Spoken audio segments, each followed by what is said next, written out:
तो आप पिछले क्लास में हम लोग पढ़ रहे थे कि अगर एक पैरेलल प्लेट कैपेसिटर हो, ठीक है, तो इसका जो कैपेसिटेंस होता है, कैपेसिटेंस C होता है epsilon not A by D होता है।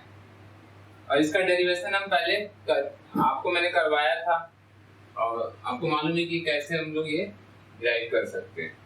अब आगे का प्रॉब्लम ये है कि अब हम इसके कैपेसिटेंस को चेंज करना चाहते हैं या बढ़ाना चाहते हैं, तो उसके लिए हम इसके बीच में कुछ मटेरियल फिल कर देते हैं, ठीक है, जिसको हम कंडक्टर फिल करने का कोई फायदा नहीं है, क्योंकि कंडक्टर जब हम फिल करेंगे इसके अंदर में तो ये एक वायर की तरह कंडक्टिंग बन जाएगा, इसलिए इसमें कंडक्टर नहीं फिल किया जाता, इसमें हम एक डाई इलेक्ट्रिक मटेरियल फिल कर देते हैं।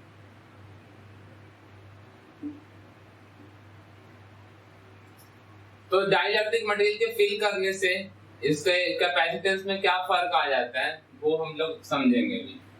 तो पहले हम लोग इसमें जो जो अंतर आएगा डाइलेक्ट्रिक के डालने से वो देखते हैं। तो इसको कहीं ना कहीं आप किसी बैटरी या किसी सोर्स ऑफ पोटेंशियल से डिफरेंस से कनेक्ट करते हैं।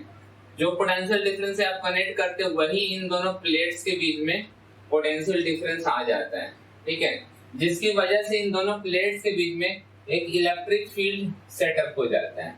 ये इलेक्ट्रिक फील्ड इसके अंदर में है, ठीक है, जिसको कि हम E नॉट करते हैं।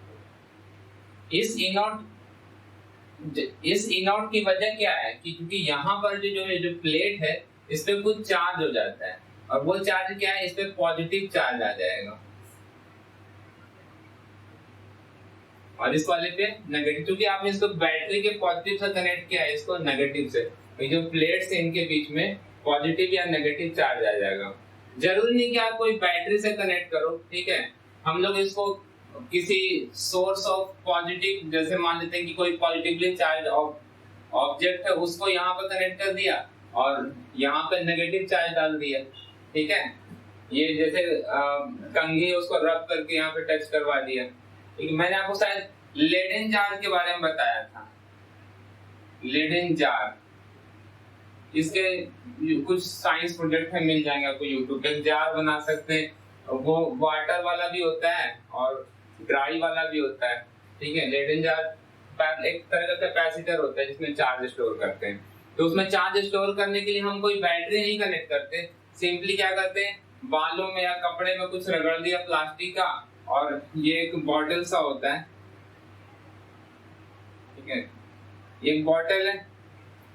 इस बॉटल में हम लोग क्या करते हैं कि या बॉटल के बदले अगर आप चाहो तो फ्लास्क से भी कर सकते हो। ये कोई बीकर ले लेते हैं, ठीक है, बीकर ले लिया, इसके अंदर वाली दीवार पे एल्युमिनियम फॉइल पूरे में लगा देंगे, बाहर वाली दीवार पर भी आपको क्या करना है, एल्युमिनियम फॉइल लगाना है, बाहर से भी एल्युमिनियम फॉइल, अंदर से भी एल्युमिनियम फॉइल, और इसको ग्राउंड कर देना है और अंदर वाले को एक वायर से कनेक्ट कर देना है, ठीक है। इस पे आप कोई चीज कंघी वगैरह ऐसे बालों में रगड़ के इसके पास लाओगे तो ये चार्ज जो है दोनों में स्टोर हो जाएगा। अब फिर आपको करना क्या है कि ये वाला जो वायर है यहाँ से खोल लेना है और इसको अगर आप इसमें टच कराओगे तो स्पार्क होगा, टच कराने से पहले ही उसमें के स्पार्क आ जाएगा, ठीक है।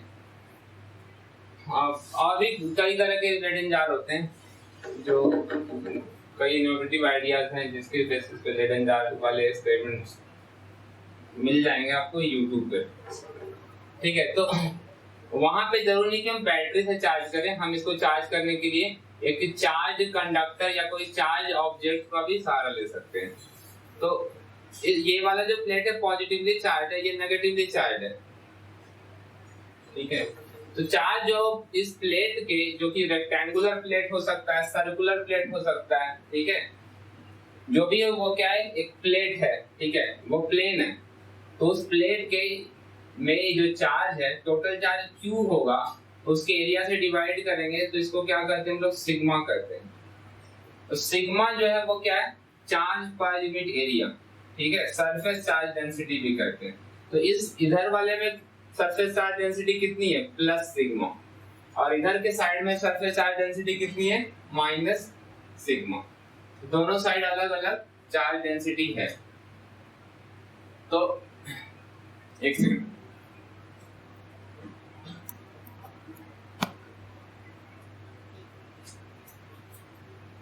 तो यहाँ पे चार्ज डेंसिटी माइनस सिग्मा है। अब हम क्या कर रहे हैं, इसके अंदर में डाई इलेक्ट्रिक मटेरियल जो है वो हम लोग इंट्रोड्यूस कर देते हैं। डाइलेक्ट्रिक का जो स्लैब है इसके अंदर डाल दिया गया। तो आपको मालूम है डाइलेक्ट्रिक के अंदर में क्या होता है, डाइपोल्स होते हैं, ठीक है। वो डाइपोल जो है वो अलाइन होना शुरू कर देंगे। वैसे तो पहले क्या होंगे, जब ये बाहर रखा होगा तो इसके जो डाइपोल्स होंगे किसी भी डायरेक्शन में अलाइन होंगे, ठीक है, plus minus plus minus minus plus, dipole का कोई भी डायरेक्शन हो सकता है, ठीक है। लेकिन जैसे ही हम इसमें रखते हैं इसको इलेक्ट्रिक फील्ड में, तो डाइपोल जो है वो ये प्लस वाला है, जिसकी तरफ माइनस वाला अट्रैक्ट होगा, इधर प्लस वाला माइनस वाला प्लस वाला, ठीक है, minus plus minus plus minus plus. इसी तरीके से ऐसे कई लेयर्स बन जाएंगे। ये लेयर पूरे 3 डायमेंशन में, वैसे तो ये 2 डायमेंशन में दिखाई दे रहा है, लेकिन ये है 3 डायमेंशन में, ठीक है। तो जब आप इसको देखोगे तो ये पार्ट पूरा क्या होगा, ये कैंसल हो रहा है, यहाँ पे भी कैंसल हो रहा है, ये सब कुछ क्या होगा, कैंसल आउट हो जाएगा। सिर्फ एंड्स वाला जो चार्ज है वो बच जाएगा। तो हम पाएंगे क्या कि जो स्लैब है जो इलेक्ट्रिक फील्ड में रखा हुआ है, उस स्लैब के एंड्स पर यहाँ पे माइनस माइनस चार्ज जो है वो आ जाएगा और यहाँ पे पॉजिटिव चार्ज आ जाएगा स्लैब के एंड पर, ठीक है। तो इसकी भी कुछ चार्ज डेंसिटी होगी, इसको हम लोग सिग्मा पी कर रहे हैं, charge per unit area sigma P. और यहाँ पे क्या होगा, यहाँ पे भी सिग्मा पी होगा, ये नेगेटिव होगा और वो पॉजिटिव होगा।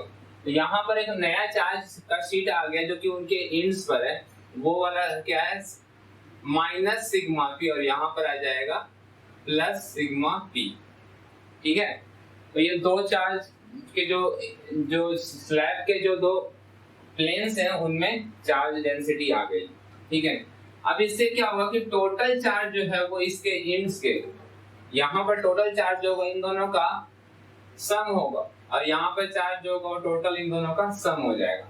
तो वो सम कितना आ जाएगा, वो सम होगा सिग्मा माइनस सिग्मा पी, ठीक है। और ये वाला हो जाएगा सिग्मा, मैंने यहाँ पर ये माइनस होना चाहिए, सिग्मा पी जो लिखा है वो प्लस, हाँ ठीक है, सिग्मा पी ये माइनस के साथ ये प्लस के साथ, तो सही लिखा हुआ था, ठीक है। तो ये minus sigma plus sigma P, या इसको चाहे तो लिख सकते हैं माइनस कॉमन लेकर के सिग्मा माइनस सिग्मा पी। तो हम ये देख रहे हैं कि जो कैपेसिटर है उसके एंड्स पर जो उसके बीच में स्लैब डाल देते हैं, तो जो एंड्स पर पहले सिग्मा प्लस सिग्मा और माइनस सिग्मा चार्ज डेंसिटी थी, लेकिन अब स्लैब की वजह से चार्ज डेंसिटी घट जा रहा है, क्योंकि इधर जो माइनस वाला जो पूरा जो क्रिएट हुआ है यहाँ पे, वो क्या करेगा, इस पॉजिटिव के कुछ चार्जेस को कैंसिल कर देगा, ठीक है। क्योंकि चार्ज क्या होता है, चार्ज एक स्केलर्स की तरह ऐड हो जाता है, रियल नंबर्स की तरह ऐड हो गया, तो ये माइनस में रहेगा, ये प्लस में है। तो हम ये देख सकते हैं कि दो, अब जो कैपेसिटर है उसके लिए चार्ज डेंसिटी सिग्मा ना होगा तो सिग्मा माइनस सिग्मा पी हो जाएगा, ठीक है। समझ में आ रहा है?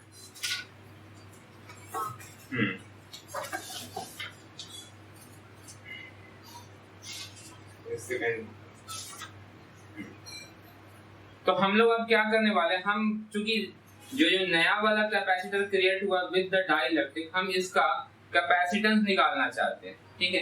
तो कैपेसिटेंस का फार्मूला होता है, आपको मालूम है कि चार्ज और कैपेसिटेंस के बीच में रिलेशन क्या है, Q = CV, ठीक है।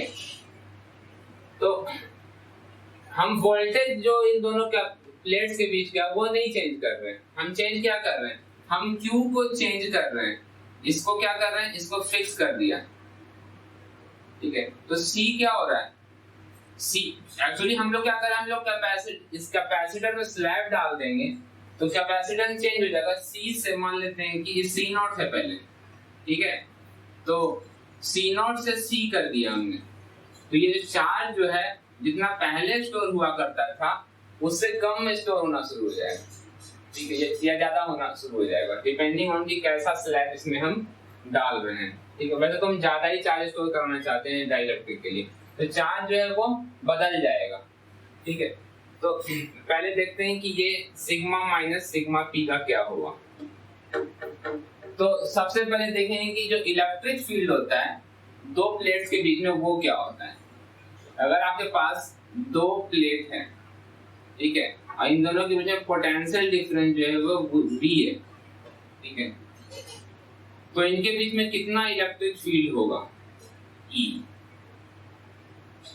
क्योंकि ये पैरेलल है इलेक्ट्रिक फील्ड एक दूसरे के, यानी यूनिफॉर्म इलेक्ट्रिक फील्ड है, तो इलेक्ट्रिक फील्ड जो है वो कांस्टेंट होगा। अगर इलेक्ट्रिक फील्ड ऐसे पॉइंट से निकल रहा है, इस तरीके से जा रहा है, तो ये गैप क्या हो रहा है, बढ़ता जा रहा है, तो इस केस में इलेक्ट्रिक फील्ड की वैल्यू घटती जाएगी जैसे जैसे हम इस पॉइंट से दूर होंगे। लेकिन क्योंकि यहाँ पर क्या है, सब पैरेलल है, तो इलेक्ट्रिक फील्ड की जो वैल्यू होगी हर जगह, यहाँ पर भी जो वैल्यू है, यहाँ वैल्यू है, यहाँ वैल्यू, हर जगह कांस्टेंट होगा।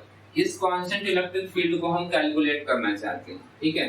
तो बार बार हम लोग नहीं करेंगे, मैं एक बार कर दे रहा हूँ और उसके बाद फिर हम इसी को यूज करते रहेंगे आगे के डेरिवेशंस में। देखो E इज इक्वल टू होता है माइनस dV बाई dr, ठीक है। सो दिस इम्प्लाइज अगर आपके पास जो ये जो डिस्टेंस हम ले रहे हैं, ये क्या ले रहे हैं हम लोग, ये d लेके चलते हैं, ठीक है। क्योंकि इलेक्ट्रिक फील्ड कांस्टेंट है थ्रू आउट, तो dV बाई dr जो है वो क्या बन जाएगा, E is equal to simply V by d बन जाएगा। या आप ऐसे लिख सकते हो कि V is equal to integration of E dr, ठीक है, E dr आ जाएगा। और फिर आप क्योंकि इलेक्ट्रिक फील्ड इज कांस्टेंट तो हम बाहर ले जाएंगे और dr ले लेंगे, ठीक है। और r की वैल्यू कहाँ है, 0 से लेकर d तक, तो ये निकल के आएगा E इंटू डी। यही चीज आ रहा है V is equal to E into D, या कहेंगे E is equal to V by D आ जाएगा, ठीक है। तो ये इलेक्ट्रिक फील्ड आपने निकाल लिया।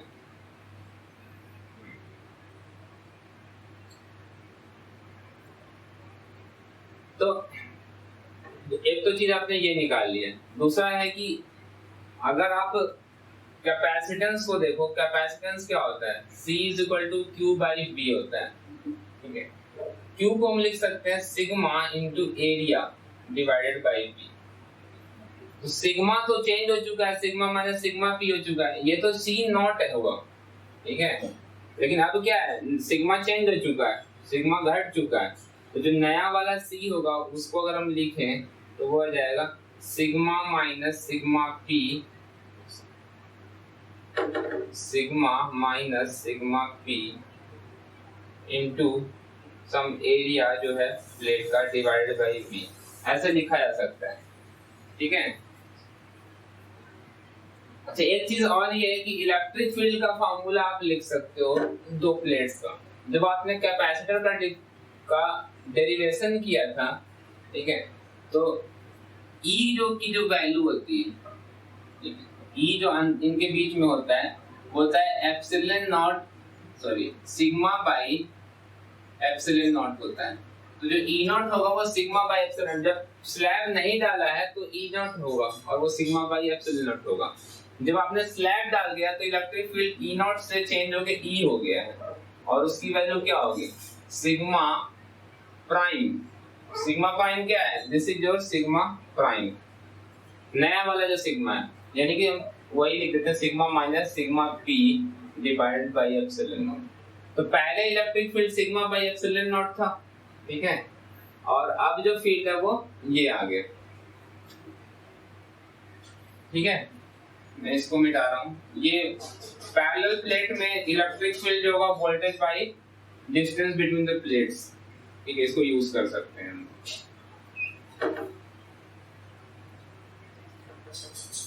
तो इलेक्ट्रिक फील्ड आपके पास है sigma minus sigma P upon epsilon naught. अब हम लोग लगा देते हैं formula, E is equal to V by D।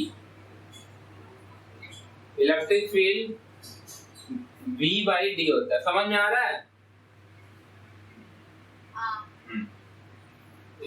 ये हमने निकाल लिया, क्योंकि कांस्टेंट रहता है तो सिंपली आप ये उस वजह से भी लिख सकते हो कि E is equal to simply V by D। अगर इलेक्ट्रिक फील्ड की वैल्यू चेंज हो रही है तो आप E equal to V by D नहीं लिख सकते, फिर वो हम निकालेंगे E इज इक्वल टू माने dV बाई dr वाले फॉर्मूले से निकालेंगे कि पोटेंशियल किसी फंक्शन के द्वारा एक्सप्रेस हो रहा है तो उस फंक्शन का डेरिवेटिव होगा with respect to position electric field.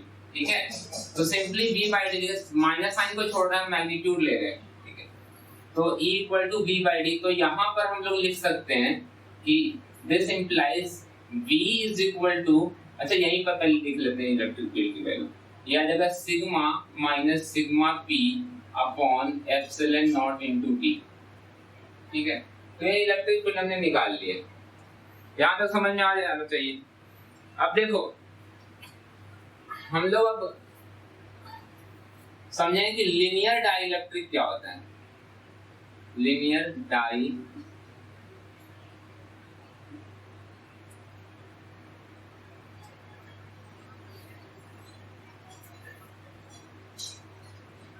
आपको पता है कि जब हम इलेक्ट्रिक फील्ड में डाई इलेक्ट्रिक मटेरियल को रखते हैं तो उसके अंदर जो डाइपोल्स हैं वो अलाइन होना शुरू करते हैं एक पर्टिकुलर डायरेक्शन में।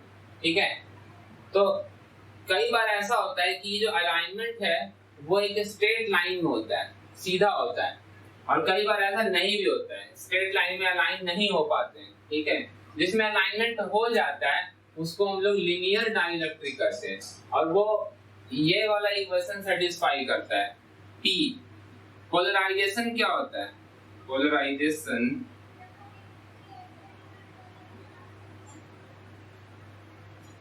ये होता है dipole moment, total dipole moment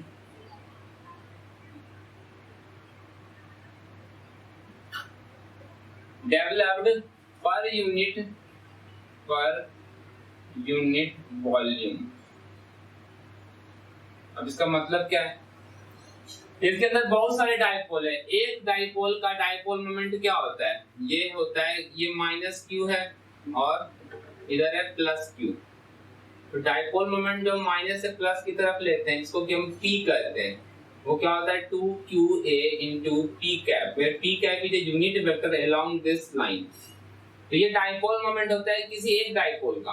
वैसे ये एक वेक्टर है तो बहुत सारे डाइपोल्स इस वॉल्यूम में अलाइंड हैं, किसी पर्टिकुलर डायरेक्शन में हैं, या सबका अलग अलग भी हो सकता है। तो इन सबका जो वेक्टर सम होगा वो इसका टोटल डाइपोल मोमेंट होगा इस मटेरियल का। लेकिन अगर हम इसमें से एक यूनिट वॉल्यूम कंसीडर कर लें, ठीक है, पर यूनिट वॉल्यूम डाइपोल मोमेंट कितना होगा, यानी कि total dipole moment developed inside this dielectric divided by the total volume, तो वो एवरेज डाइपोल मोमेंट होगा। ठीक है, और हम चाहें तो उसका प्लेस टू प्लेस अगर वो वेरी कर रहा है तो वो भी निकाला जा सकता है, लेकिन वो हमारा अभी प्रॉब्लम है नहीं। ठीक है, तो dipole moment per unit volume जो होता है उसी को हम पोलराइजेशन कहते हैं। तो पोलराइजेशन आपको मैंने बताया था is proportional to electric field, जो बाहर से इलेक्ट्रिक फील्ड डाला जा रहा है उसी पे डिपेंड करता है। ठीक है, इसको कि हम लोग E नॉट कर रहे हैं। ठीक है, प्रोपोर्शनैलिटी को रिमूव करने के लिए हम लोग एक काई E डालते हैं कांस्टेंट, जिसको कि हम इलेक्ट्रिक ससेप्टिबिलिटी करते हैं। ठीक है, तो ये है dipole moment per unit volume which is proportional to the applied electric field, और प्रोपोर्शनैलिटी को रिमूव करने के लिए हम जो कांस्टेंट यूज करते हैं वो कहलाता है इलेक्ट्रिक ससेप्टिबिलिटी। ठीक है, तो जो लीनियर डाइलेक्ट्रिक है उसमें ये वाला रिलेशन लगाया जाता है। ठीक है, जैसे लीनियर इक्वेशन होता है तो उसमें क्या होता है, y is equal to mx। ठीक है, लेकिन अगर ऐसा हो जाए mx स्क्वायर तो ये लीनियर नहीं रहा, ये क्वाड्रेटिक बन गया। ठीक है, उसी तरीके से आप जो रिलेशन दे सकते हैं, ये y है ये x है, तो ये जो रिलेशन है वो लीनियर रिलेशन है। ठीक है, और उस केस में एक सर्टेन डायरेक्शन में अलाइनमेंट होना शुरू होता है, तो ये इस वजह से इसको लीनियर डाइलेक्ट्रिक कहा जाता है। 12th का जो सिलेबस है उसमें लीनियर डाइलेक्ट्रिक्स को ही पढ़ना है। ठीक है, इवन बीएससी वगैरह में भी लीनियर डाइलेक्ट्रिक ही पढ़ते हैं लोग। तो लीनियर डाइलेक्ट्रिक में हम लोग ये लिख सकते हैं। ओके, अब आगे देखते हैं। आगे ये है कि जो हम लोग ये लिख रहे हैं,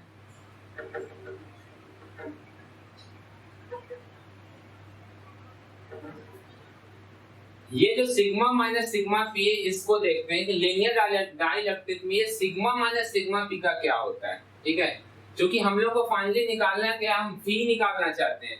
ठीक है, और उसके बाद हम लोग इसका कैपेसिटेंस निकाल पाएंगे। तो इसको मैं मिटा दूं और उसके बाद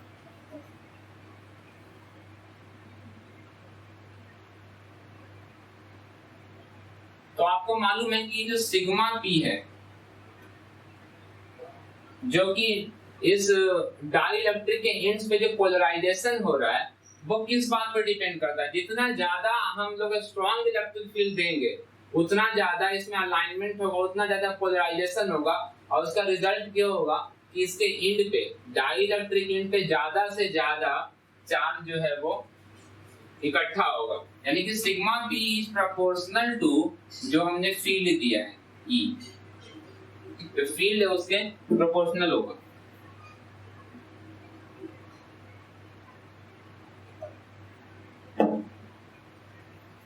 फिर आपको ये भी पता है कि जो ये फील्ड हम दे रहे हैं, ठीक है, ये एक्सटर्नल फील्ड, ये जो ई नॉट है is proportional to E naught क्या कहें या फिर हम सिंपली ई ही कर देते हैं, बार बार नॉट लगाने से कोई फायदा नहीं, मैं इसको ई कर देता हूँ। जो फील्ड है वो ई है। This E is proportional to sigma.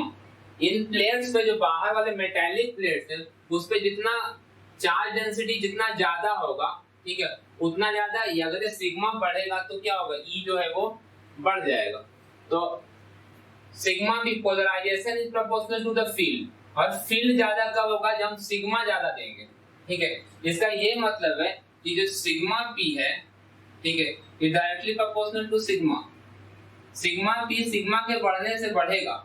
जैसे जैसे आप इस पर बाहर वाले प्लेट पे ज्यादा चार्ज डालेंगे, ठीक है, चार्ज डेंसिटी को बढ़ाएंगे तो अंदर डाइलेक्ट्रिक के एंड्स पे भी ज्यादा चार्ज डेंसिटी डेवलप हो जाएगा। तो ये चीज तो आप समझ चुके हैं। अब इससे क्या होगा कि अगर हम लोग सिग्मा, इसका ये मतलब है कि सिग्मा माइनस सिग्मा पी जो होगा, ठीक है, is also proportional to sigma, ठीक है। सिग्मा माइनस सिग्मा पी ये भी सिग्मा के प्रोपोर्शनल होगा। क्या ये समझ में आ रहा है? नहीं आ रहा समझ में? अच्छा, तो देखो दो क्वांटिटीज ले लेते हैं। मैं आपको एक्स वाई जेड से समझाने की कोशिश करता हूँ। मान लेते हैं कि x जो है वो प्रोपोर्शनल है y के, y के बढ़ने से x बढ़ जाता है, ठीक है, और z जो है वो भी प्रोपोर्शनल है y के बढ़ने से z बढ़ जाता है, ठीक है। यहाँ पर हम लोग तो x माइनस नहीं, ऐसा नहीं, इसमें कंफ्यूजन हो सकता है आपको, मैं इसी पे समझा देता हूँ। जो पोलराइजेशन है वो इलेक्ट्रिक फील्ड के बढ़ने से बढ़ रहा था, इलेक्ट्रिक फील्ड बढ़ रहा था तो पोलराइजेशन बढ़ रहा था, तो जो चार्ज डेंसिटी डाइलेक्ट्रिक के इंच पर है वो बढ़ रहा था, ठीक है। पहला स्टेटमेंट ये मैंने लिख दिया। दूसरा स्टेटमेंट क्या है कि इलेक्ट्रिक फील्ड किसकी वजह से बढ़ रहा है, तो जो प्लेट हमने लगा रखा है उस पर ज्यादा चार्ज देंगे तो इलेक्ट्रिक फील्ड बढ़ जाएगा। तो ये हो गया electric field is proportional to sigma. तो ये इसके प्रोपोर्शनल है और ये उसके प्रोपोर्शनल है, ये सिग्मा के प्रोपोर्शनल है, यानी कि ये इसके प्रोपोर्शनल हो गए। तो वो मैंने लिख दिया कि sigma P is proportional to sigma, ठीक है। अब अगर एक दो चीजें एक दूसरे के प्रोपोर्शनल है तो उनका जो डिफरेंस होगा वो किसके प्रोपोर्शनल होगा, ये सिग्मा बढ़ाएंगे तो ये बढ़ जाएगा, ओके। तो दोनों को अगर आप घटा करके देखोगे तो ये भी सिग्मा के प्रोपोर्शनल ही आ जाएगा। अगर x is proportional to y तो x माइनस y जो क्या वो y का प्रोपोर्शनल नहीं होगा। y के बढ़ने से देखो y अगर हम बढ़ा रहे हैं, इंक्रीज कर रहे हैं, तो x भी बढ़ रहा है, ठीक है। यहाँ y बढ़ाएंगे तो ये y तो बढ़ेगा ही, ये वाला y तो बढ़ेगा ही, क्योंकि y हम बढ़ा रहे हैं तो y भी बढ़ेगा, लेकिन x भी बढ़ जाएगा, ठीक है। ये बढ़ा रहे हैं तो ये भी बढ़ रहा है, लेकिन ये भी तो बढ़ जा रहा है, तो फाइनली ये जो डिफरेंस है वो बढ़ा हुआ मिलेगा। एग्जांपल के लिए मान लेते हैं कि मैं अभी x जो है वो 4 है, ठीक है, ये 2 है और ये 2 है, मैंने y को बढ़ा के 3 कर दिया, इसको 3 कर दिया, और y के बढ़ने से x भी बढ़ जाता है। ठीक है, मान लेते हैं formula x is equal to 2y है, तो y को मैंने 2 जा 4 यहाँ पे था। ठीक है, अब मैंने 3 कर दिया तो 3 जा 6 हो जाएगा।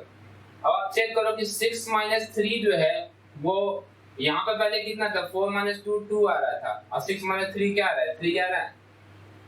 क्या ये समझ में आ रहा है?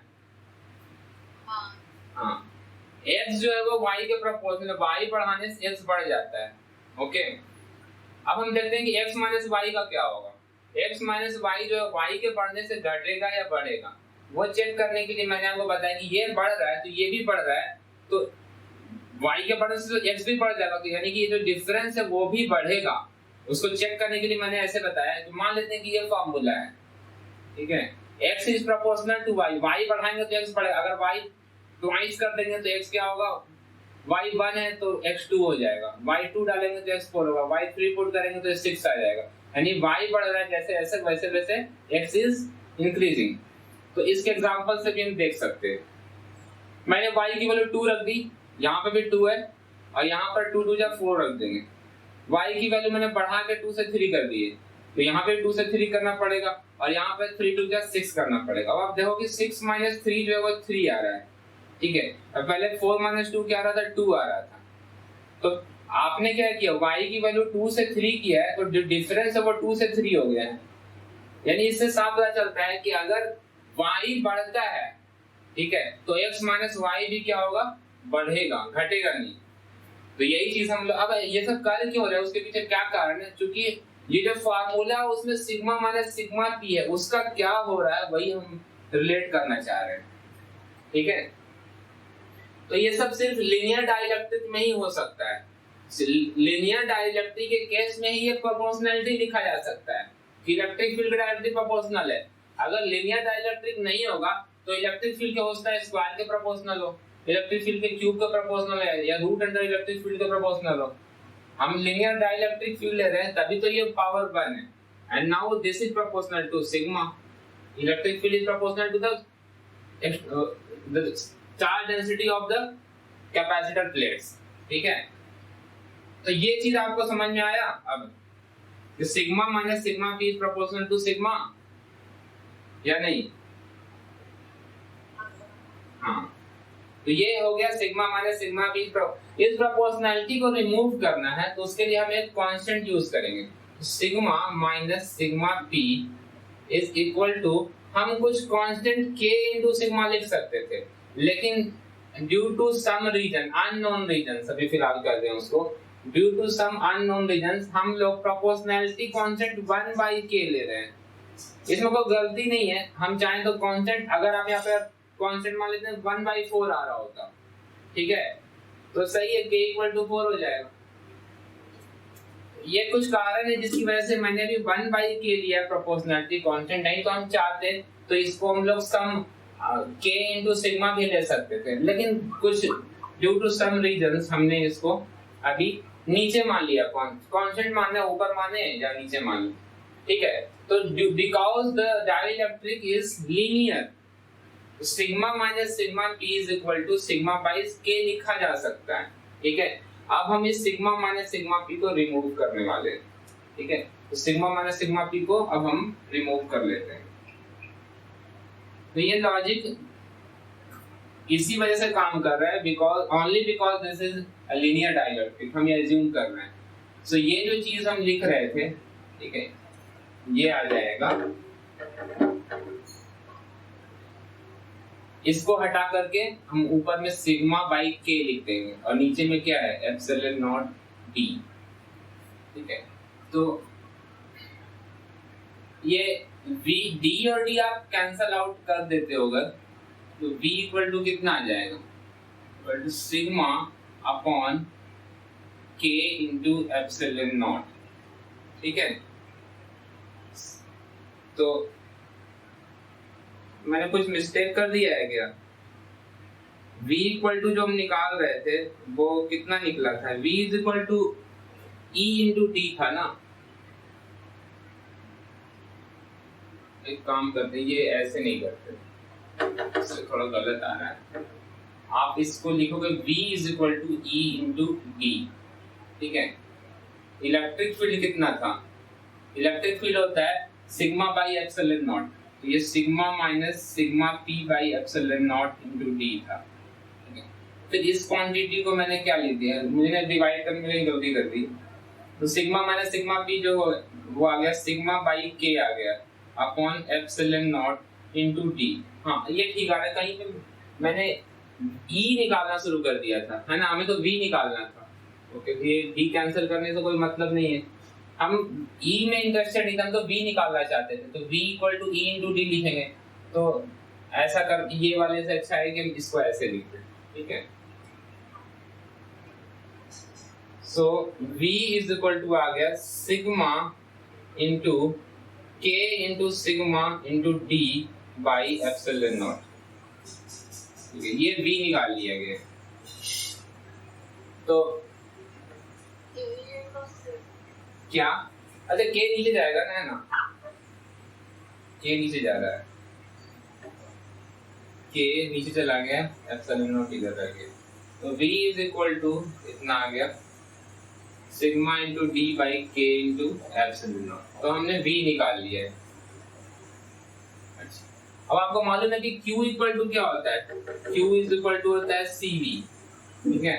This implies v is equal to हो जाएगा q बाई c, और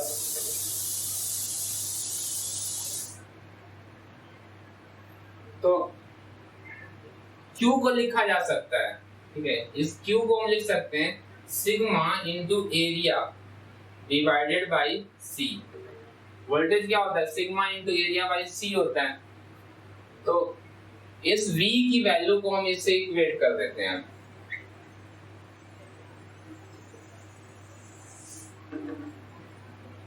तो sigma into area by C is equal to sigma into D by K into epsilon naught, ठीक है।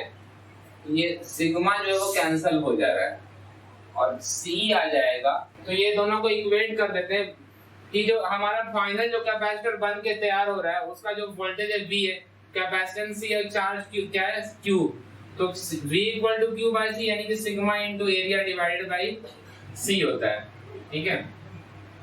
तो इस या फिर आप इस V के बदले ये पुट कर सकते थे सिंपली, अगर आप यहाँ पे भी इसको इक्वेट कर दो, आप सिग्मा इंटू डी अपॉन के इंटू एप्सिलॉन नॉट जो है वो जगह सिग्मा, ये Q बाई C के इक्वेट कर दें, Q बाई C से इक्वेट कर दें, ठीक है।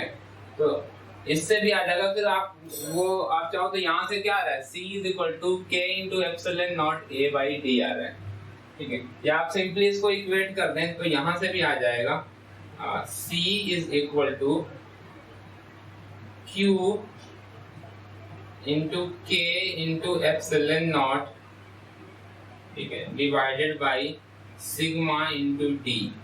तो Q बाई सिग्मा क्या होता है, एरिया होता है, तो उससे भी वही आ रहा है सेम चीज, K into epsilon not A by D आ जाएगा, ओके। तो ये समझ में आया कि कैपेसिटेंस जो हम निकाल रहे हैं, मैं आपको एक बार फिर से बताते रहूं कि हमने क्या क्या नेसेसरी स्टेप्स लिए हैं, ठीक है, ताकि एक ओवरव्यू मिल जाए। तो सबसे पहले हमने क्या किया है, सबसे पहले मैंने ये देखा कि जो एक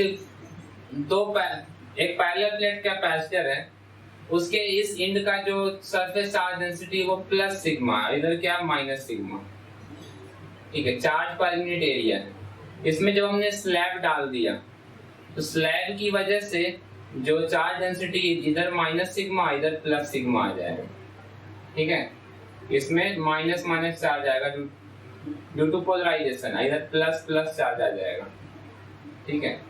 अब क्या होगा, ये दोनों मिलकर के टोटल चार्ज डेंसिटी को हमने निकाला, यहाँ पर आ गया सिग्मा माइनस सिग्मा पी और इधर आ गया minus of sigma minus sigma P, ठीक है। यानी कि चार्ज डेंसिटी में चेंजेस हुए।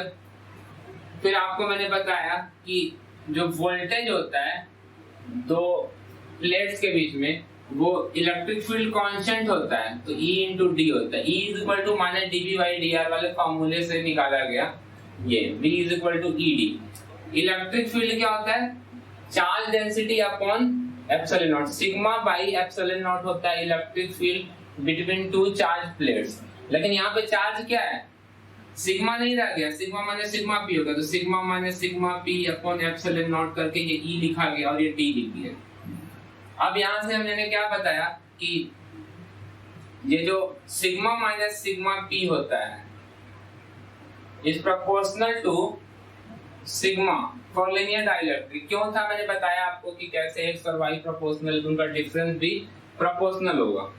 ठीक है, प्रोपोर्शनलिटी को रिमूव करने के लिए मैंने क्या किया, सिग्मा माइनस सिग्मा पी को सिग्मा बाई के लिख दिया।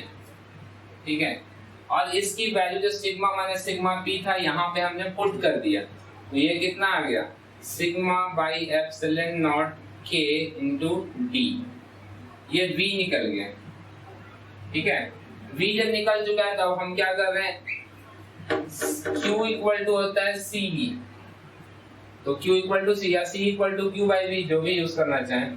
तो Q is equal to capacitance हम मान लेते हैं कि सिस्टम का, C इस कैपेसिटर का, इंटू V हमने निकाल रखा है सिग्मा इंटू डी अपॉन के इंटू एप्सिलॉन नॉट।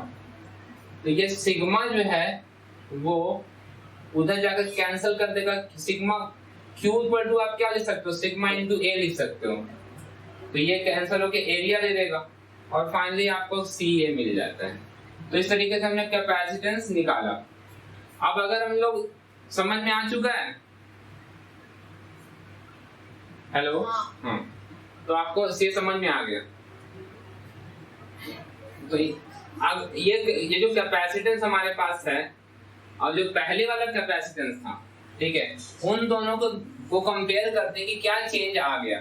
पहले जो हमारे पास कैपेसिटर था जो बिल्कुल एम्प्टी था, इसका कैपेसिटेंस हम मान लेते हैं C नॉट, और जो नया कैपेसिटर बनाया हमने डाइलेक्ट्रिक के साथ, ये है इसका कैपेसिटेंस C, ये था epsilon not A by D, ये है K into epsilon not A by D।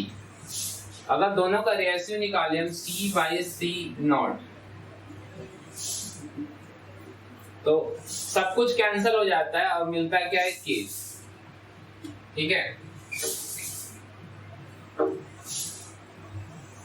अगर आप इस क्वांटिटी को K इंटू एप्सिलॉन नॉट को अगर हम एप्सिलॉन लिख दें, ठीक है, ये भी कांस्टेंट है, ये भी कांस्टेंट है, ठीक है, तो ये एप्सिलॉन लिख दें तो epsilon into A by D आ जाएगा। तो उस केस में जब आप डिवाइड करते हैं तो C बाई C नॉट जो है वो क्या देता है, ये देगा C by C naught, epsilon naught में C by C naught is equal to, दोनों में कॉमन चीज A बाई A और D कॉमन है, तो वो दोनों कैंसिल हो जाएंगे और बचेगा क्या, एप्सिलॉन अपॉन एप्सिलॉन नॉट, ये रह जाएगा। ठीक है, and this is equal to, this is called, sometimes इसको हम एप्सिलॉन R भी बोलते हैं। ठीक है, लेकिन यहाँ पर कैपेसिटर के केस में हम इसको K करते हैं। जब आप दो मीडियम के परमिटिविटी को कंपेयर कर रहे होते हैं, ठीक है, when you are calculating coulombic force, तो उस केस में एप्सिलॉन बाई एप्सिलॉन नॉट को हम एप्सिलॉन R बोलते हैं। लेकिन जब हम यही चीज कैपेसिटर के केस में करते हैं तो ये कैपेसिटी, चूंकि हम एक्सपेरिमेंटली ये चीज डिटरमिन करते हैं, कैपेसिटेंस के थ्रू ये सब कुछ निकालते हैं, तो उस केस में जो C बाई C नॉट होता है, this is approximately equal to epsilon by epsilon naught. क्योंकि ये तो आप फोर्स वाले फॉर्मूले से निकालते हैं, ठीक है, 1/4 पाई एप्सिलॉन नॉट में एप्सिलॉन नॉट होता है, लेकिन यहाँ पर हम लोग क्या कर रहे हैं, कैपेसिटेंस को कंपेयर कर रहे हैं, तो यही चीज K के बराबर आ जाता है। अगर आपके पास दो मटेरियल्स हैं, एक की परमिटिविटी जो है वो सिग्मा है, दूसरे की सिग्मा नॉट है, तो उस केस में जो चेंज आएगा कैपेसिटेंस में वो K टाइम्स आएगा। वो K क्या है, एप्सिलॉन आर हो, जिसको कि हम रिलेटिव परमिटिविटी कहते हैं, रिलेटिव परमिटिविटी।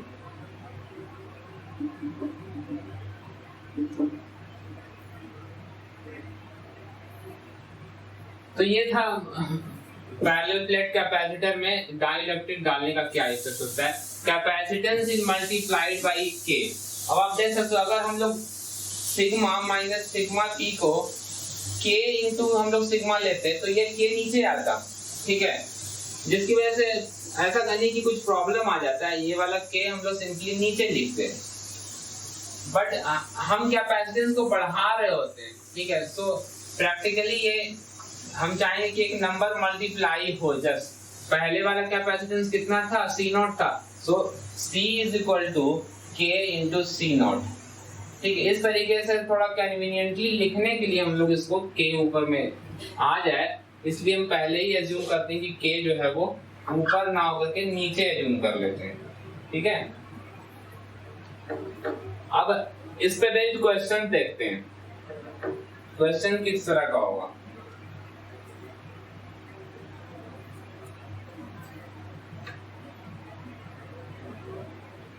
तो दो मीडियम्स के परमिटिविटी का कंपैरिजन करते हैं तो उसको रिलेटिव परमिटिविटी कहते हैं, लेकिन जब दो कैपेसिटर्स के कैपेसिटेंस को का रेशियो निकालते हैं तो उसको हम लोग एप्सिलॉन रिलेटिव परमिटिविटी कह सकते हैं, प्रैक्टिकली वो बराबर होता है उसके, लेकिन फिर भी हम उसको वो कहते नहीं, हम उसको डाई इलेक्ट्रिक कांस्टेंट के कहते हैं। जो के है C by C naught is called dielectric constant, ठीक है।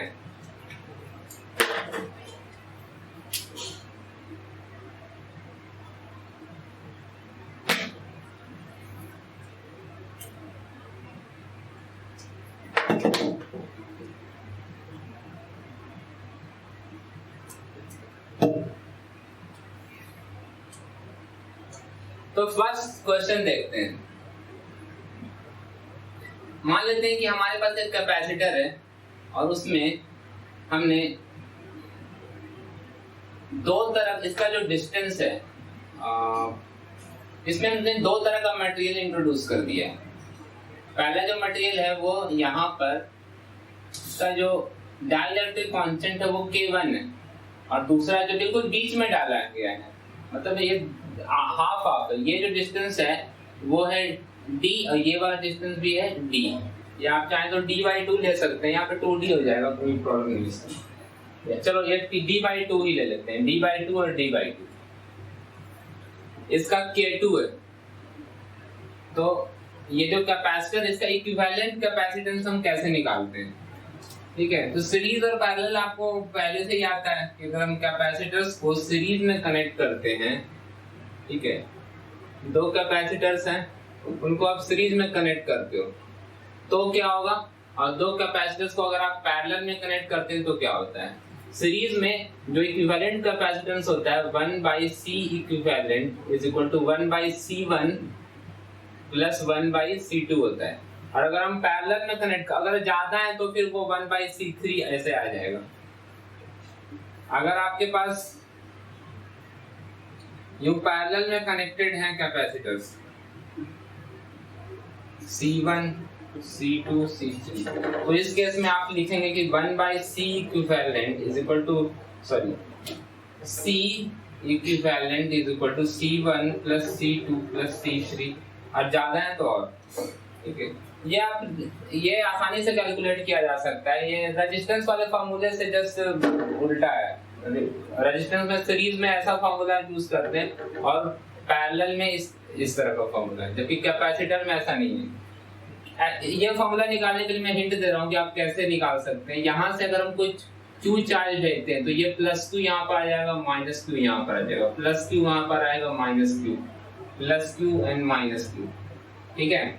तो Q इक्वल टू CV होता है, Q इक्वल टू CV होता है, यानी कि यहाँ पर जो वोल्टेज होगा वो V1 क्या होगा, Q/C1, यहाँ पर V2 होगा वो Q/C2, और इस तरीके से टोटल जो वोल्टेज होगा V1 plus V2 plus V3 करके आप ये फॉर्मूला निकाल लेंगे, ठीक है। यहाँ पे वोल्टेज तीनों में सेम होगा V V, और Q1 क्या होगा C1 into V1, C1 into V, यहाँ पर Q2 हो जाएगा, यहाँ पर चार्ज अलग अलग होगा, ठीक है, क्योंकि चार्ज यहाँ से चलेगा वो तीनों में डिस्ट्रीब्यूट हो जाएगा Q1 Q2 Q3।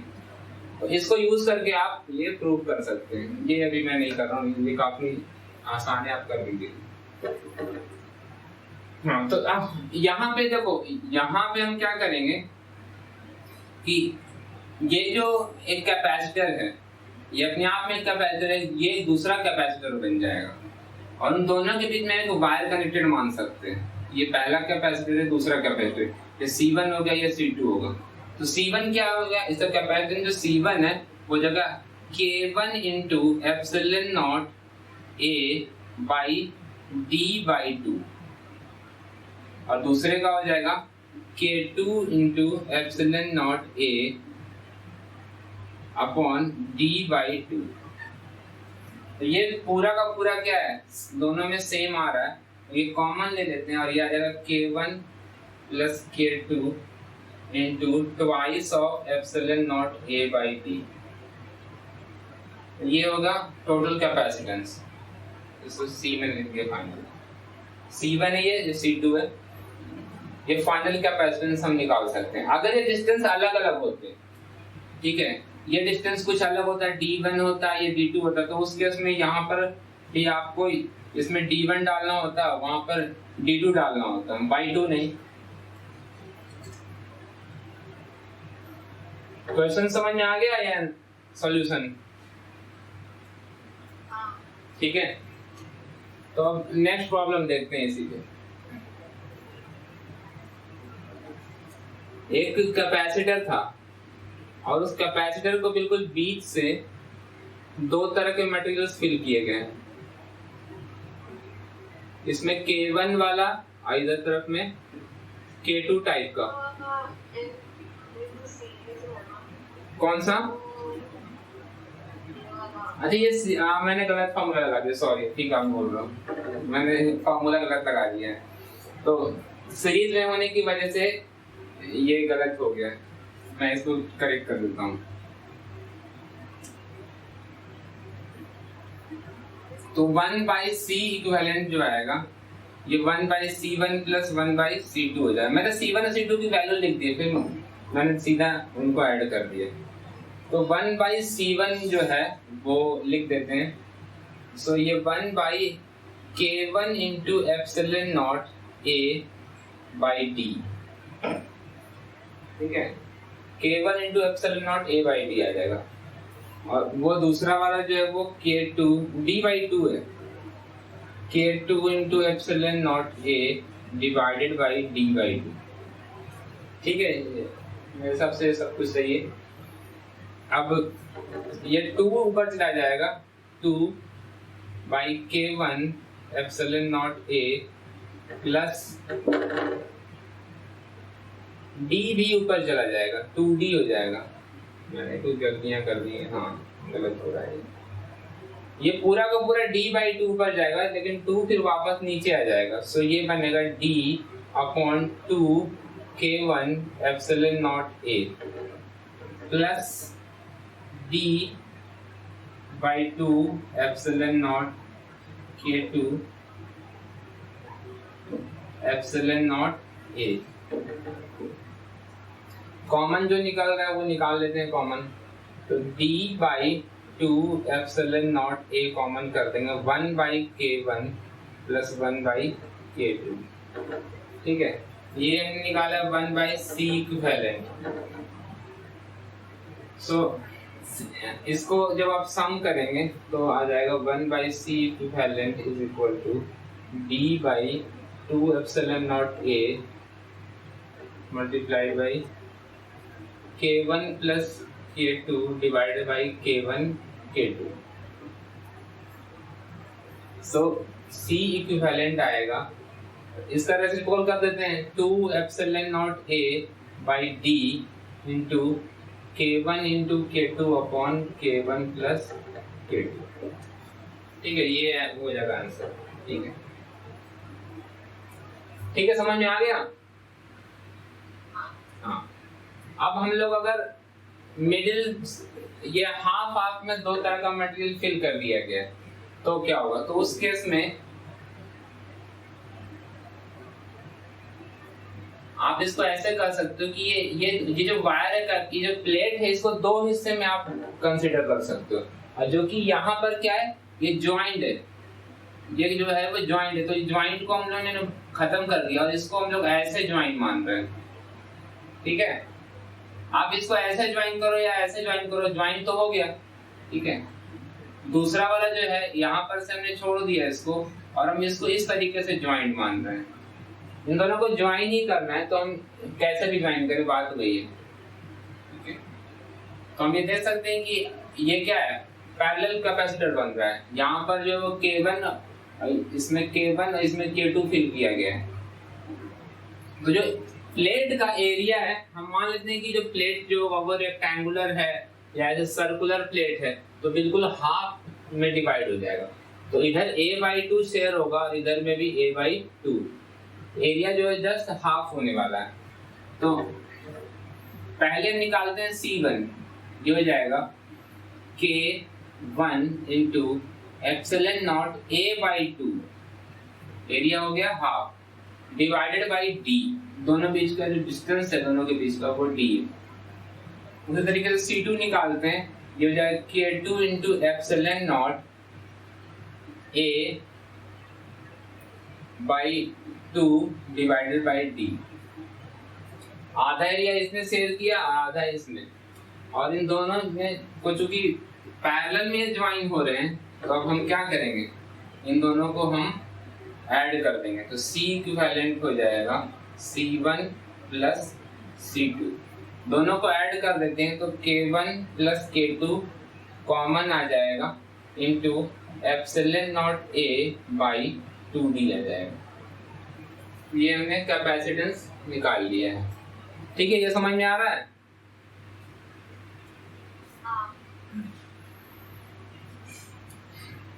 इसके अलावा भी कई क्वेश्चंस हैं, जैसे कि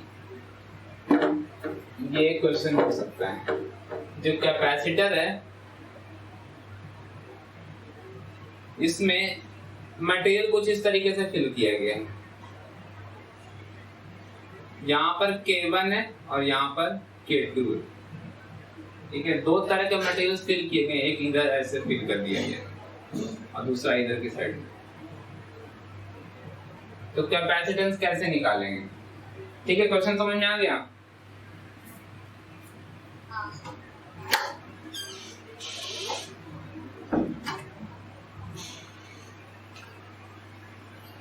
तो क्या ये आप अभी करना चाहोगे या होमवर्क में रखें इसको?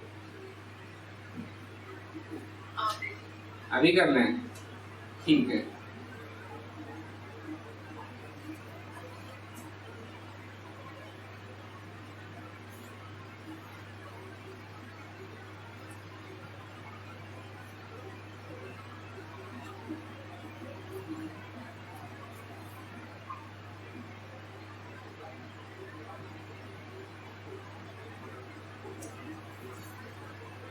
थोड़ा सा बड़ा डायग्राम बनाएं ताकि समझाने में थोड़ी आसानी हो।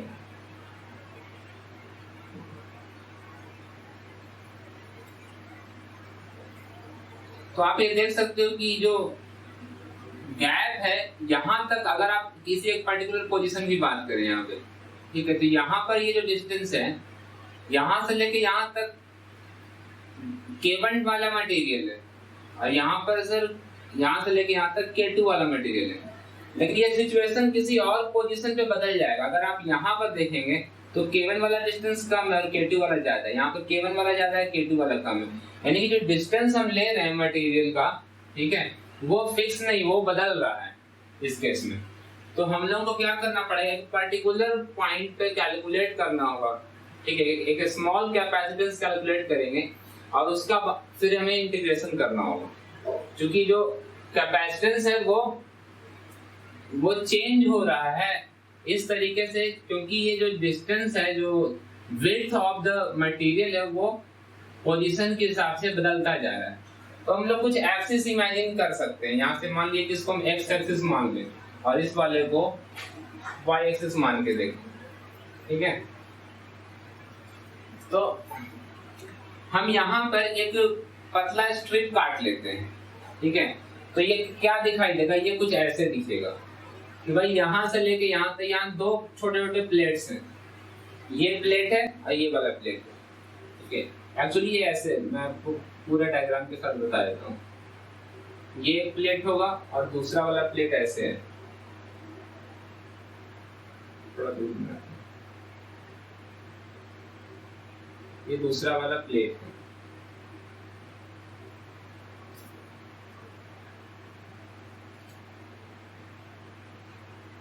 ठीक है। ये दो प्लेट्स हैं, ऊपर नीचे नहीं है, बिल्कुल दोनों का डायमेंशन क्या है, प्लेट का सेम देखिए। ये दो प्लेट्स हैं, हम लोग क्या कर रहे हैं, यहाँ पर से पतला स्ट्रिप काट रहे हैं, ठीक है। ये स्ट्रिप प्लेट में और यही स्ट्रिप इधर कटेगा, ठीक है।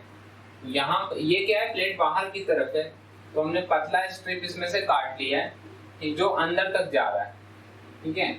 ये बहुत ही पतला, यहाँ से y डिस्टेंस पर, ठीक है, y डिस्टेंस पर एक dy थिकनेस का हमने स्ट्रिप काट लिया। ये जो स्ट्रिप का जो थिकनेस है वो क्या है, dy है, और ये डिस्टेंस कितना है, y है। और इनके बीच में, ये जो इनके बीच में एक ऐसे स्लैब जैसा बन रहा होगा डाइलेक्ट्रिक का, ये जो स्लैब है उसके दो पोर्शंस होंगे, ठीक है। एक पोर्शन जो यहाँ पर K1 कांस्टेंट वाला आ रहा होगा और दूसरे में K2 आ रहा होगा, तो इस डाइलेक्ट्रिक में दो हिस्से हो जाएंगे। यहाँ तक जो K1 होगा उसके उधर में क्या हो जाएगा, K2 वाला हो जाएगा। तो हम इस पतले से कैपेसिटर का जो कैपेसिटेंस है वो DC निकालेंगे, ठीक है। इस कैपेसिटर का जो कैपेसिटेंस निकलेगा, जो कि बहुत ही पतला, एक पतला स्ट्रिप उधर है, एक पतला स्ट्रिप उधर की तरफ है, और दोनों के बीच में एक पतला सा स्लैब है डाइलेक्ट्रिक का, ठीक है, जिसका कि इधर थिकनेस मान लेते हैं कि यहाँ से लेके ये जो थिकनेस है ये है x, तो जो यहाँ से लेके यहाँ तक होगा वो कितना होगा, d minus x। x is changing but d is a constant, d is the total distance between the plates, ठीक है। तो हम इस पतले से कैपेसिटर के स्ट्रिप वाला जो कैपेसिटर है उसका कैपेसिटेंस निकाल लेते हैं, ठीक है। तो वो कैसे निकालेंगे, आपको पता है कि स्ट्रिप वाला कैपेसिटर वो दो हिस्से में बंट रहा है, तो इसको हम लोग सीरीज में कनेक्टेड मान सकते हैं, ठीक है। तो 1/DC इक्विवेलेंट, ठीक है भैया, 1/DC ही रखते हैं इसको। पहले इसका ही निकाल लेते हैं, छोड़ो, पहले हम इसका कैपेसिटेंस निकालेंगे, ठीक है। तो वो होगा DC1, छोटा सा कैपेसिटेंस होगा वो DC1 का देते हैं, या डेल्टा C1 जो भी आप कहना चाहो। ये हो जाएगा K into epsilon not A कितना होगा, ये जो स्ट्रिप है, आप इस स्ट्रिप को ध्यान से देखें, तो इस स्ट्रिप का जो थिकनेस है वो हमें कुछ एज्यूम करना पड़ेगा। जो विड्थ है वो कुछ हम एज्यूम कर लेते हैं, W एज्यूम कर लेते हैं, ठीक है। W विड्थ है, और इसका जो हाइट है इस पतले से स्ट्रिप का वो हमने मान रखा है dy। तो इस स्ट्रिप का जो एरिया, ये जो प्लेट है, इस प्लेट में जो हमने स्ट्रिप कंसीडर किया है, ये यहाँ से y डिस्टेंस पर है, इसकी थिकनेस कितनी है, dy है थिकनेस, और इस प्लेट का जो विड्थ है वो W है, और डिस्टेंस बिटवीन द प्लेट्स क्या है, दो प्लेट्स के बीच में जो डिस्टेंस है वो है d। तो K इंटू एप्सिलॉन नॉट, ठीक है, इंटू एरिया। तो ये एरिया कितना हो जाएगा, एरिया हो जाएगा dA, ये एरिया क्या है, dA, और वो dA हम निकाल सकते हैं, वो क्या होगा, dA is equal to the width W into height dy। तो वो अगले स्टेप में कर देंगे, इंटू dA। dA क्या, dA एरिया जो यहाँ पे दिख नहीं सकता, dA एरिया वो अंदर है, ओके, ठीक है। तो बाई जो डिस्टेंस लेके चलेंगे वो हो जाएगा यहाँ पर x, ठीक है। इसको dA की वैल्यू पुट कर लेते हैं, K into epsilon not into width W into जो आपका हाइट ऑफ द स्ट्रिप है वो हो गया dy डिवाइडेड बाई x। तो ये DC1 निकाल लिया गया। उसी तरीके से आगे का जो स्ट्रिप है, ठीक है, ये कुछ ऐसे है, जो आगे वाला स्ट्रिप यहाँ से लेके आगे तक का जो कैपेसिटर बन रहा है उसका कैपेसिटेंस निकालो, उसको हम लोग DC2 कर रहे हैं। ठीक है, क्योंकि ये बहुत ही पतला स्ट्रिप है तो कैपेसिटेंस भी बहुत कम होगा, इसलिए हमने इसको DC लिखा है। ठीक है, D इज द डिफरेंशियल, सो वो हो जाएगा, ये K1 लगाना चाहिए, K2 into epsilon not into मैंने DA लिया था तो DA तो उसके लिए भी सेम रहेगा, W इंटू उसका भी जो यहाँ पर जो पीछे में जो ये एरिया बन रहा होगा ये वाला वो सेम ही होगा, पूरे स्लैब का जो विड्थ है वो सेम है, जो स्लैब हमने पतला सा काटा है उसका उस तरफ भी जो एरिया होगा वो सेम होगा, W इंटू डी वाई। हाँ नहीं देखो, आप समझ लो इस बात को कि ये जो कैपेसिटर है इसके अंदर जो मटेरियल फिल किया हुआ है इसको हम पतला पतला ऐसे काट रहे हैं।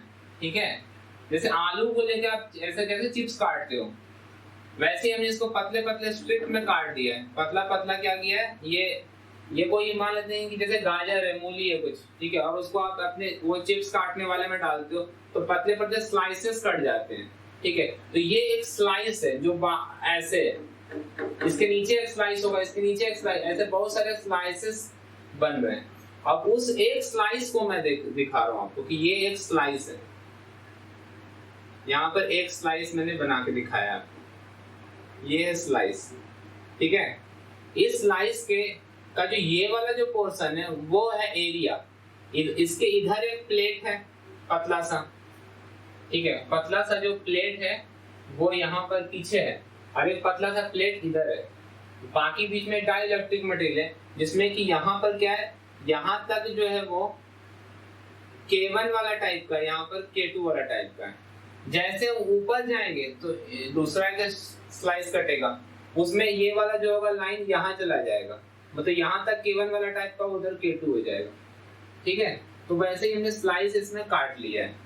ठीक है, और यहाँ ये जो है वो मेटल का जो ये जो शीट है, यहाँ पर जो दो मेटेलिक शीट है, ठीक है, उस शीट का एक छोटा सा पोर्शन इसमें आ जाएगा। तो इसका जो विड्थ है वो W मान रखा है, ये हाइट कितना मान दिया हमने, D बाई मान। तो आप समझ में आया, आ गया समझ में ना। तो ये वाला एरिया ले रहे हैं। ठीक है, ये जो बनाया गया है वो एक्चुअली इधर से देखने पर जो दिख रहा है, कोई मैं जहाँ पे खड़ा हूँ और जैसे इस कैपेसिटर को देखूंगा तो दो प्लेट्स हैं, तो इस प्लेट्स में मैं क्या करूँ, यहाँ पे पतला सा स्ट्रिप काट रहा हूँ। ठीक है, वो स्ट्रिप पीछे तक चला जाएगा तो एक स्लैब जैसा बन जाएगा, वही दिख रहा है यहाँ पे। ठीक है, तो K into epsilon naught Y into D Y upon जो डिस्टेंस होगा ये वाला वो कितना हो गया, D माइनस एक्स। तो DC1 निकाल लिया गया, DC2 निकाल लिया गया। ठीक है, अब हम लोग क्या करेंगे, इन दोनों का इक्विवेलेंट निकाल देते हैं।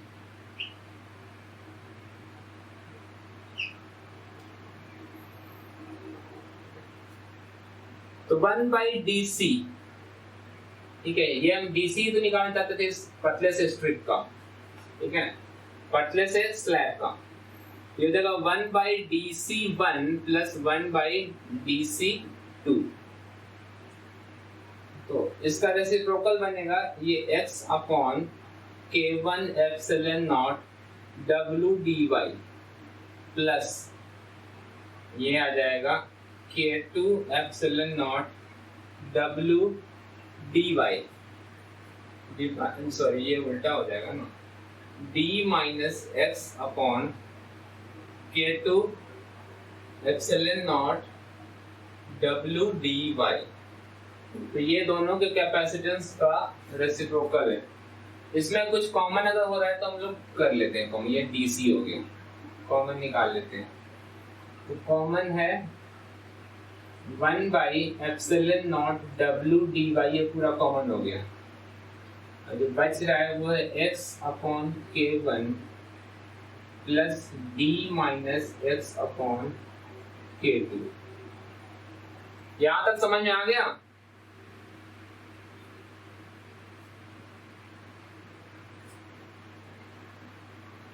समझ में आया?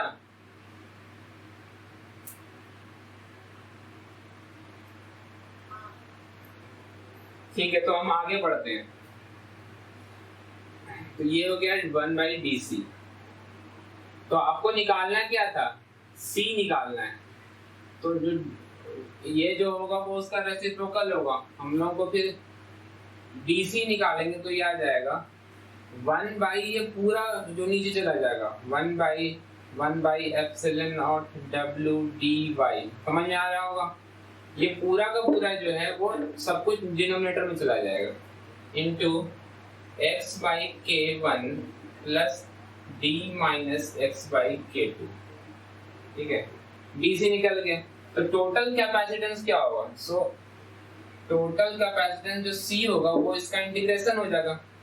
हम इन दोनों को क्या करेंगे, इंटीग्रेट। अभी मैं अगले स्टेप में लिख रहा हूँ इस चीज को, तो मैं इसको मिटा दे रहा हूँ। सो डीसी पहले सिंप्लीफाई कर लेते हैं इसको थोड़ा सा। ये सब कुछ जो है ऊपर चला जाएगा, तो ये आ जाएगा epsilon naught W D Y. Okay, ये चला गया न्यूमरेटर में। नीचे में जो है इसको भी हम लोग सिंप्लीफाई कर लेते हैं, तो ये आ जाएगा k2 into x plus k1 into D minus k1 into x. ये उधर जाकर मल्टीप्लाई आ जाएगा, और जो k1 k2 आएगा मैं उसको ऊपर भेज दे रहा हूँ। जो एलसीएम लेंगे k1 k2 वो चला जाएगा न्यूमरेटर में, तो ये k1 k2 भी ऊपर में मल्टीप्लाई हो गया। तो ये हो गया dc। इसको थोड़ा सा अच्छे से लिख लेते हैं, k1 k2 epsilon not w dy। ठीक है, x वाले टर्म साथ में आ रहे हैं, k2 minus k1 into x plus k1 into D. ये हमने dc निकाला है। तो टोटल जो कैपेसिटेंस होगा वो क्या होगा, इसका इंटीग्रेशन होगा। ठीक है, ये इंटीग्रेशन लिख दिया गया। अब इंटीग्रेशन में जो वैल्यूज हैं वो वेरिएबल क्या है, y है। y की वैल्यू कहां से कहां तक लेंगे, मैं 0 से लेकर के, मान लेते हैं कि ये जो हाइट है इसका h है, इसका जो हाइट है वो टोटल हाइट यहाँ से यहाँ तक h मान लेते हैं। तो 0 से लेकर के h मान लेते हैं। ठीक है, तो वेरिएबल y है, तो x वाला सारा टर्म क्या बन जाएगा, कांस्टेंट बन जाता है। तो सब कुछ बाहर चला जाएगा, यानी कि ये सब कुछ बाहर आएगा। k1 k2 epsilon not w upon सब कुछ कांस्टेंट है, k1 minus k2 minus k1 into x plus k1 into D into integration of dy from 0 से लेकर के h तक। ठीक है, समझ में आ गया यहाँ तक? हाँ। तो अब मैं ये मिटा दूं कि जगह सही इसके लिए। तो dc का इंटीग्रेशन करेंगे तो c आ जाएगा, c इज इक्वल टू, ये इंटीग्रेशन होके क्या देगा, h आ जाएगा इससे, k1 k2 epsilon not w h upon k2 minus k1 into x। ठीक है, प्लस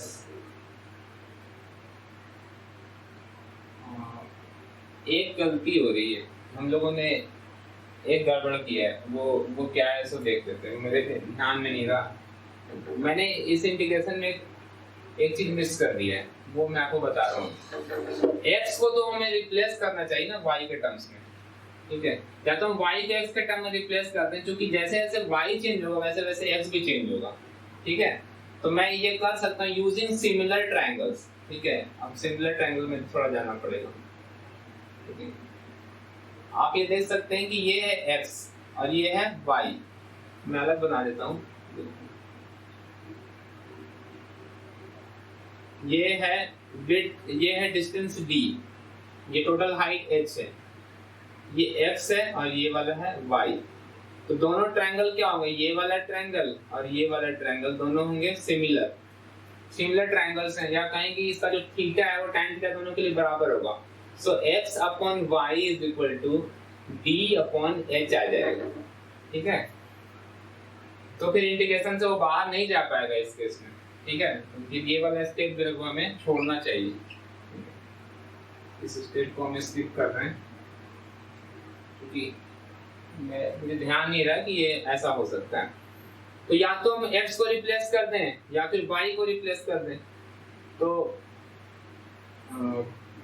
x की जो वैल्यू है वो 0 से d लेना पड़ेगा, और y अगर करते हैं तो कोई सा भी ले सकते हैं। अगर मैं x लिखूं तो क्या आएगा, यहाँ पर कॉम्प्लिकेशन आ जाएगा, मैं y को ही रिप्लेस करता हूँ। y इज इक्वल टू क्या आ जाएगा, x into h into d divided by d. Y is equal to x h by d. So this implies dy is equal to h by d into dx. Differentiate कर दिया with respect to x, ठीक है। तो इस dy को अब हम लोग लिख देते हैं h by d into dx, तो वो करके आ जाना चाहिए। अगर हम लोग देखें तो डिस्टेंस तो लिखा जा चुका है, क्योंकि देखो हमें लाना क्या है, area of the plate. Capacitor के फार्मूले में एरिया चाहिए, लेकिन एरिया के लिए हमने विड्थ तो यूज कर लिया है, लेकिन कहीं भी हाइट यूज नहीं किया है। जो प्लेट है उसका विड्थ आपको पता है कि ये W है, और जो हाइट हम लेंगे वो H लेंगे, ठीक है। तो ये विड्थ इनटू हाइट होकर के क्या दे देगा, एरिया देने वाला है, ठीक है। तो वो आ जाएगा, हम जब dy को लिखेंगे h इंटू dx, तो h जो है w में मल्टीप्लाई करके एरिया दे देगा। अब हम आगे देखते हैं, या देखो तो dy ये लिमिट्स भी चेंज होने चाहिए, फिर 0 से लेकर d तक हो जाएगा x की वैल्यू, ठीक है। आप कैसे भी कर सकते थे, आप y x को रिप्लेस करते तो यहाँ पर रिप्लेसमेंट करना पड़ता, मैंने dy कर तो एक बार डिफरेंशिएट भी करना पड़ गया। अगर आप डायरेक्टली x की वैल्यू यहाँ पर पुट कर देते तो डिफरेंशिएट नहीं करना पड़ता। आप तो कर दिए, चलो k1 into k2 epsilon not w into dy हटा करके लिख देते हैं h बाई d, नीचे चला जाएगा dx बाई d, यहाँ पर मैं 1 बाई d कर दे रहा हूँ, ये जो d है वो डिवाइड होकर बाहर चला गया, k2 minus k1 into x plus k1 into d, ठीक है। समझ में आ गया यहाँ तक?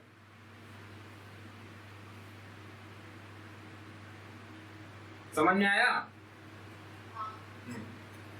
तो सिमिलर ट्रायंगल का थोड़ा सा यूज हो गया यहाँ पे, और उसके बाद सारे जो कांस्टेंट है ये पूरा का पूरा ये बाहर जाएगा। हाइट इंटू विड्थ क्या होगा, एरिया ऑफ द प्लेट बन जाएगा। तो k1 into k2 into epsilon not into a बन जाएगा अपॉन d, ये सब कुछ बाहर चला जाएगा, और dx डिवाइडेड बाई ये k2 minus k1 into x plus k1 into d, ठीक है। अब मैं एक इंटीग्रेशन बता रहा हूँ आपको, dx बाई x जो होता है ln x प्लस c, ठीक है, ये आपको पता होगा। अगर हम ऐसा लिखें, हाँ लिमिट 0 से लेकर के d तक लेंगे, x की वैल्यू कहाँ से कहाँ तक जा रही है, 0 से स्टार्ट होकर के d तक, तो लिमिट हम डालेंगे। यहाँ पे मैंने लिमिट कुछ नहीं दिया है, ये इनडेफिनिट इंटीग्रल में अलग से बता रहा हूँ आपको, ठीक है। dx बाई x का ln x प्लस c होता है, उसी तरीके से dx बाई x प्लस अगर कुछ कांस्टेंट ले लें k, तो ये आ जाएगा, तब भी ये ln मॉड x होता है, मॉड x प्लस c, ठीक है। ये ऐसा इसलिए कि d by dx of ln x क्या होता है, 1 बाई x होता है, तो 1 बाई x का इंटीग्रेशन ln x देगा, ठीक है। तो ये प्लस कोई कांस्टेंट प्लस k लिया गया था, तो plus k plus some constant आ जाएगा, ठीक है। अगर यहाँ पर कुछ a मल्टीप्लाइड है तो फिर यहाँ पर 1 बाई a डिवाइड में आ जाएगा, ठीक है। तो यही हम यूज करने वाले हैं, ये वाला इंटीग्रेशन हम लोग यूज करेंगे, ठीक है। तो ये जो है कांस्टेंट यहाँ पर एज इट इज रख देते हैं, उसके बाद 0 से लेकर के d तक अब तो इंटीग्रेशन ही करना है डायरेक्ट, ये आ जाएगा 1 बाई मल्टीप्लाइड क्या है, k2 minus k1, k2 minus k1 divide में चला जाएगा into ln of mod x ठीक है, मॉड इसलिए लेते हैं कि क्योंकि नेगेटिव भी हो सकता है, लेकिन यहाँ पे नेगेटिव हो ही नहीं सकता क्योंकि जो लेंथ है इज नेवर नेगेटिव। सो हम चाहें तो ये मॉड हटा करके सिंपली ब्रैकेट भी लिख सकते हैं। ठीक है, मैथमेटिक्स में मॉड के साथ लिखना सही रहेगा क्योंकि लॉग हम नेगेटिव वैल्यू के लिए डिफाइन नहीं कर सकते। सो x प्लस, उस केस में ये ax भी आएगा, यहाँ पर a भी रहेगा। ठीक है, मैंने a मिस कर दिया था। ax plus k divided by a, तो ln of k2 minus k1 into x plus k1 into d, ये पूरा तो इसके अंदर पहले आ जाएगा। ठीक है, और सम कांस्टेंट नहीं लिखेंगे क्योंकि हम लोग डेफिनेट इंटीग्रल ले रहे हैं, सो 0 से लेकर के d तक लिख देंगे। ठीक है, तो ये कांस्टेंट जो मल्टीप्लाइड है वो यहाँ पर डिवाइड में चला जाएगा इंटीग्रेशन में। ठीक है, ये चेन रूल की वजह से ऐसा होता है। तो यहाँ तक समझ में आ गया? हाँ,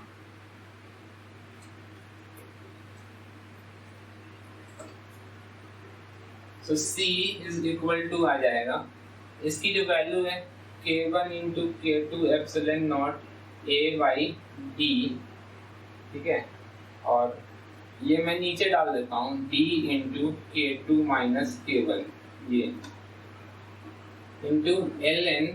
अच्छा, इसमें अब वैल्यू पुट करते हैं, इसमें s की वैल्यू d पुट करेंगे एक बार 0 पुट करेंगे।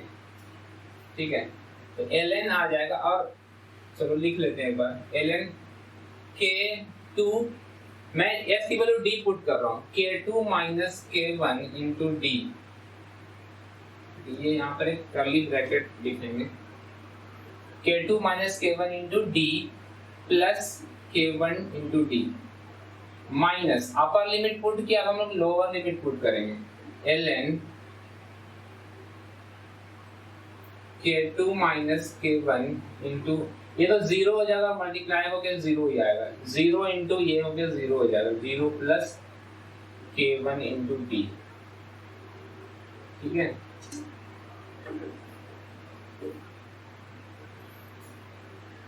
ये एज इट इज छोड़ देते हैं, ये आ गया ln